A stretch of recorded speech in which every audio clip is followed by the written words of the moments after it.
Hello world, welcome back to Razor RC. Got another review video for you today of the long-awaited Team Associated SC6.1 1/10 scale electric short course race kit. This is the successor to the SC5M and basically the brother of the T6.1 and B6.1. Now there was no SC6, they just skipped right over that generation, went straight to the SC6.1, and it came out about a month ago. Retails for $329.99. I picked one up pretty much as soon as it came out, and I've been running it for about the last month or so, and I figured it's time to do a review video of this truck. Now I also have an unboxing video, I have a build video, you can check those out if you'd like. But here is the full review now that I've had a chance to run this for a bit. So I'm going to talk about this truck in a bunch of different areas, basically rating it from 1 to 10 as usual, 1 being bad, 10 being good, 5 being average, not a bad score, just average. So yeah, let's get into it. So here it is, my Team Associated SC6.1. I'm running the ProTech Fusion Flowtech body, already pre-cut.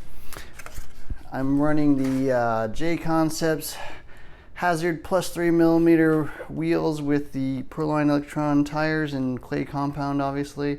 I run this basically on an indoor clay track locally. And then in terms of how my particular kit was outfitted, so I'm running the Savax 1258 TG Black Edition servo. I'm running a Quick Run 10 BL120 amp ESC made by Hobbywing, Sanwa receiver, the RX462. I'm running a Trackstar 6.5 turn motor, probably a little overpowered, but that's what I've got. And then in terms of other option parts, I'm running a brass C-block here in the back, some different springs, gray up front, and I think that's pretty much just an aluminum servo horn, a couple weights up here, and I think other than that, it's pretty much all stock. So yeah, that's what I've got on my particular kit. So let's kind of pull off the tires and wheels real quick. Get those out of the way. Other option parts, I'm running low C aluminum serrated lock nuts. These are a heck of a lot better than the steel ones that come with the kit. The steel ones I highly recommend you throw in the trash or give them to your little brother or something, but don't run those. Run some real serrated lock nuts, especially if you're running a mod motor. The rear wheels will want to spin those hexes otherwise. So here's the actual kit. So stuff I want to talk about is has to do with SC6.1. So what did they change from the SC5M? Well, it's still mid-motor, obviously. It comes with a layback transmission. There are more transmission options with this kit. You also have the lay down, you have the 3-gear stand-up and 4-gear stand-up, which I believe is just kind of carried over from the B6 if you want to put that in. Those are all option parts you have to purchase separately. It's got the split transmission that allows you to get to the ball differential without basically have to remove the entire transmission. A lot more adjustments. You have adjustable diff height, you got adjustable arm inserts, just so pretty much all the things they brought on with the B6.1 they've added here. They've changed the rear hubs, I believe. Steel front axles, aluminum rear, machined internal pistons. Oh, I'm also running a front sway bar there. Still got the carbon fiber shock tires. They got the one piece aluminum shock stand-ups rather than using those little plastics things. Yeah, so they got the pill system that's carried over from like the B64 and the B6.1, so you can adjust toe, anti-squat, track width, all that good stuff. So yeah, it's pretty much a mirror of the B6.1, just obviously elongated. Shares arms with the T6.1. They're obviously spread out a little bit more, and then you've got all the short course type body mounts and bumpers, but otherwise very, very similar to the B6.1. So let's get into the review. First off, how was the build? I got a whole build video. You can check that out if you want to know more about the actual build. On a scale of 1 to 10, I'm going to rate it a 4. The plastics are nice quality. They're made in Taiwan now. Fit and finish was good. Put together pretty well. No dremeling, reaming, etc. needed. Nothing was really binding. But there were some things I didn't quite like. So the plastics, sort of quality seemed a little weird in that some of the plastics were fitting too loose. So like these arm inserts here in the back are actually too loose. They pop in and out really easily. But yet the inserts on the rear hubs here for the axle height are like crazy tight. So maybe some plastics quality control wasn't quite there. I did have one bad screw. Had to replace that, no big deal. All parts are on parts trees. Parts organization not particularly great. All the bearings come in one giant bag. You know, basically all the screws are sprinkled throughout the build. Parts are in different bags, even though they're numbered, you know, sort of 1 to 10. You get parts in different bags from the step that you're actually working on. No body, obviously. No wheels or tires, obviously. So yeah, you know, you gotta have to pick those up and work on those yourself. So overall, I'm gonna give it a below average score. You know, Team Associated did switch their manufacturing from China to Taiwan. This is one of the first kits coming out of the new plant, so I assume they're experiencing some growing pains. Hopefully that parts quality will improve in the future. But yeah, I like the plastics in general. Just some of the fitment wasn't quite there. Moving on, let's talk about the design.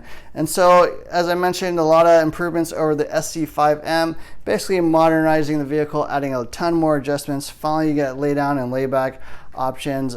Split transmission's really nice. The adjustable pill system's really nice. You can basically adjust all your rear anti-squat and tow without having to buy additional parts. Yeah, so overall, really nice design.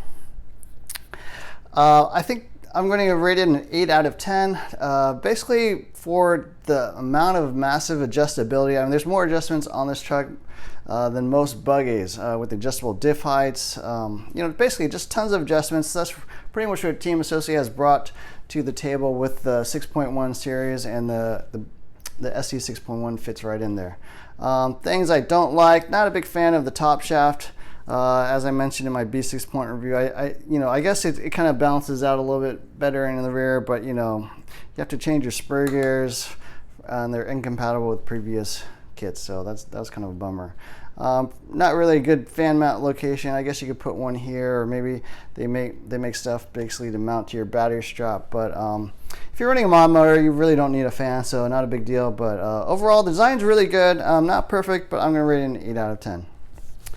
Next category is performance, and so out of the box, I did not find the kit to drive particularly well. So I kind of feel like they threw together a setup that, you know, was okay, but maybe not ideal. So out of the box, this truck is definitely underweight. You know, the way I set it up with these electronic stuff, I was still about 50 grams underweight with that brass C-block, with some weights in the front and one here in the back. You know, I'm now over the 2099 gram ROAR minimum. But you can tell that, you know, the truck feels very light on the track. It's agile, but the area I found it lacking was stability and basically rear traction. So let's talk about all the different categories. So acceleration was not particularly good with the kit setup. I basically found I had to add the brass C-block. I mean, you definitely will want to do that. I even add some additional weight here underneath the pinion gear. I actually added an extra ½ degree of rear toe in, some extra anti-squat basically because it would tend to kind of pitch back and forth with this, you know, pretty serious motor in there. So acceleration was not that great. When I made those changes, it got a lot better. Still not perfect, but you know, miles ahead of where it was to begin with. Mid corner, it does carry a lot of corner speed. I mean, definitely the layback transmission helps it carry more corner speed. In terms of short course experience, I did not own the SC5M. The last, you know, race kit I owned was a TLR22 SCT 2.0, previous generation. Had a Slash that I converted into a race kit. I also have a Pro SC10 basher kit. So in terms of two-wheel drive short course, I haven't, you know, basically run the latest generation of kits until this one. So I did find it just, you know, overall good corner speed, lacking rear traction. It also had a tendency to basically oversteer entering corners as well, so I had to stiffen the front springs. I recommend you go up to gray if you're experiencing that problem. So it tended to just kind of pitch a lot, and, you know, needed some rear traction. So in terms of jumping and landing, it jumped a little bit nose high. Adding some anti-squat, adding some weight in the front helped alleviate that, so now it jumps fairly flat. But out of the box, it did jump a bit nose high. yeah, that's pretty much it, I guess. Braking was okay. You know, it pitched a lot towards the front. So overall performance was good. I don't think it was amazing. I don't think the kit setup is totally awesome. With some work, I think it gets there, but you know, definitely will require some days of tuning when you get this kit. So I'm going to rate the performance a 7 out of 10. I'm still working on the setup. You know, I may be able to get there, but one of the things I'm seriously considering doing is just adding a ton of weight. The truck just feels like super light and a little bit underweight and not particularly stable. I think adding some weight, you know, a lot of the pro drivers are running a brass battery plate underneath the battery. I think that would help. Might add another basically aluminum or steel plate underneath the electronics. Haven't quite figured out what I'm doing yet, but I think with some more work it'll get there, but as it is today, not totally awesome. Moving on, let's talk about durability. And so the durability of this truck's kind of interesting. I have broken a few parts. So I've actually basically broken part of this front bumper. The stock front bumper's got these long posts here where basically the front 5 millimeters or so just kind of snapped off, basically where the screw ended. So I haven't changed it. I actually just tucked the bumper even closer up to this little what do you call this, buffer, I guess, or shock absorber. So it's running fine, but I would probably recommend trying to use longer screws. I think stock screws are 10 millimeters here. Maybe try like a 14 or so. That might fix that problem. I also broke a rear body post here in the back. So as I mentioned in my build video, actually I'm running a taller hole than what comes in the kit. So kit setup is basically 4 different holes. I drilled a 5th hole, but as you can see, basically my body mounts are already breaking, bending a bit, so I will have to probably replace those soon. I think the Pro SC10 body mounts actually fit. They look like they're the same size and everything, and they're actually taller with more adjustments, so I think that would actually help that problem. But I did break one of those. So basically, in terms of durability, the truck seems pretty good. I didn't have any problems with those little plastic inserts in the back like I did on the 6 series of kits.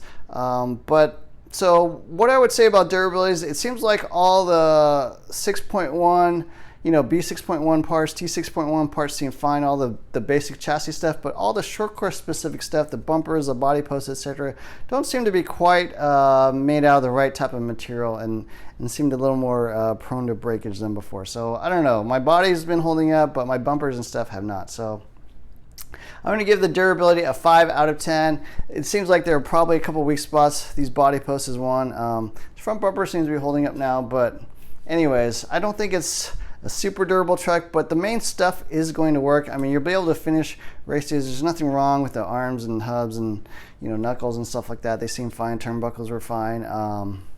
Just the bumpers and the body posts.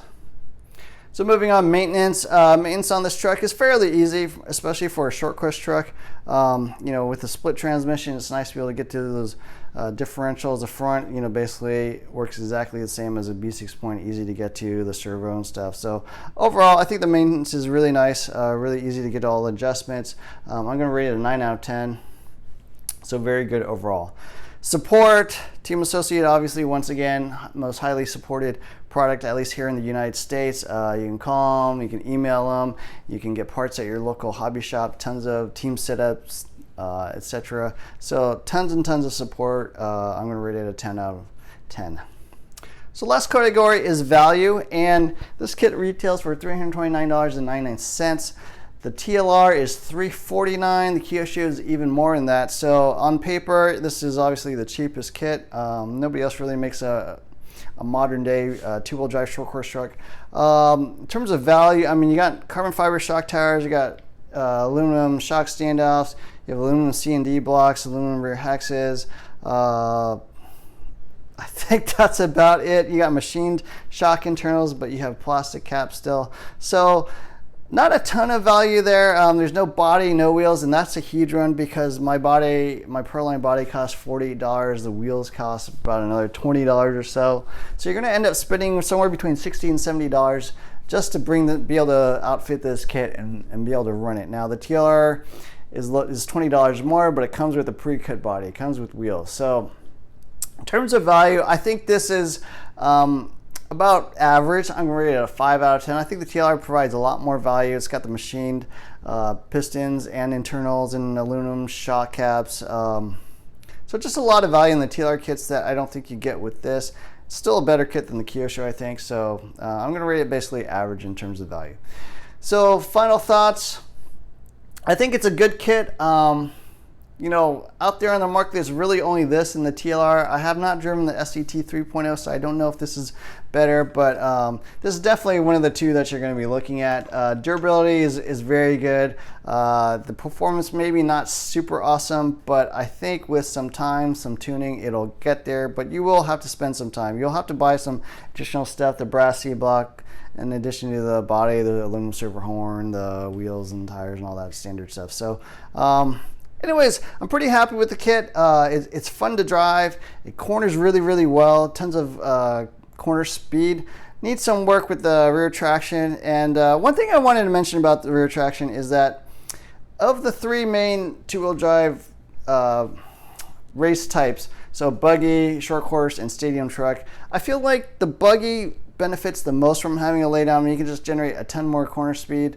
The stadium truck probably next. And for short course, I feel like the laydown or layback probably provides the least amount of benefit. I mean, the main thing with short course trucks is that you have this super heavy body, right?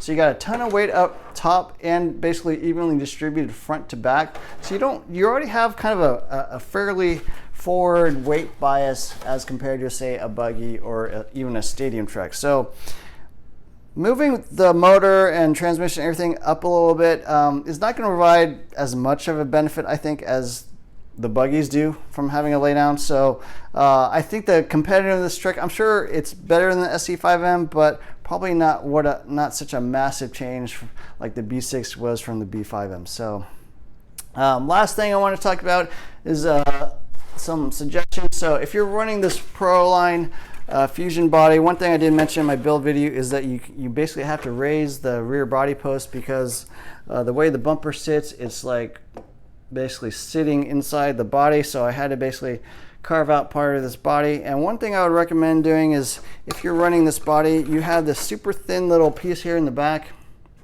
You know, there's barely any material back here, and you're going to have that bumper kind of slamming into the underneath of this. So what I recommend doing is get a little zip tie, cut off the ends, and just screw that in place, and it'll add some nice stiffness here so it doesn't tend to crack quite as much. You can see cracks forming here, but nothing really here in this thin part. So just a little tip if you want to have your Flowtech Fusion body last longer. Also, I did notice that these fins work tremendously well. So I never used to run fins before, but definitely running the truck flies a heck of a lot straighter through the air. So anyways, that's it. I think it's a good truck. I think the durability a little questionable on some of these bumpers and body posts and stuff. Performance pretty good, not spectacular. Hopefully I can get there. And then the value, it's a decent value, but not amazing like some of the other kits. Like I think the B6.1 is a really good value, but this one maybe not quite as impressive. So anyways, that's it for my review. Please like and subscribe to my channel as always.